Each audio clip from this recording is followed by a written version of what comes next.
Hi అండి. ఇవాళ cheese paratha చేశాను. ఎలా చేశాను చూద్దామండి. 3 స్పూన్స్ గోధుమ పిండి కలుపుకున్నా అండి. చపాతీ పిండిలాగా కలుపుకున్నాను. కొద్దిగా కొంచెం పల్చగా అండి, మరీ కాదు, మరీ గట్టిగా కాదు, మరీ పల్చగా కాదు. పిల్లలకి చాలా బాగుంటుందండి, ఒకసారి ట్రై చేయండి. పిండి కలిపి పక్కన పెట్టుకోవాలి. ఒక చీజ్ క్యూబ్ తీసుకున్నా అండి, దాన్ని కొంచెం తురుముకోవాలి.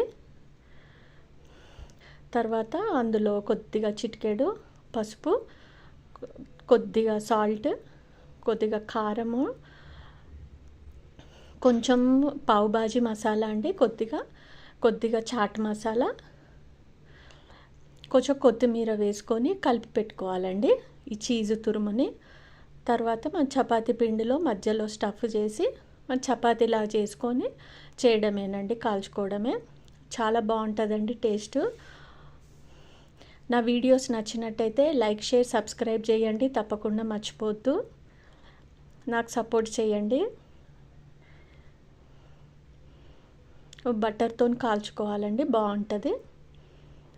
మార్నింగ్ అయినా తినొచ్చు, ఈవినింగ్ అయినా, స్నాక్స్ లాగైనా పిల్లలకి బాగా నచ్చుతుందండి.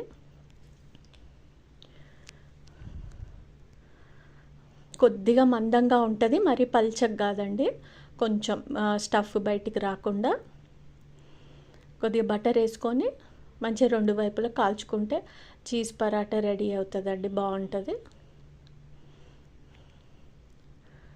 నేను కొద్దిగానే వేసాండి, బటర్ ఎక్కువ వేయలేదు కాల్చేటప్పుడు.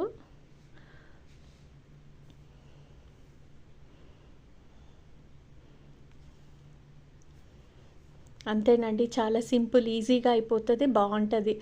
ఈజీ హెల్తీ చీజ్ పరాటా అండి, ట్రై చేయండి ఒకసారి.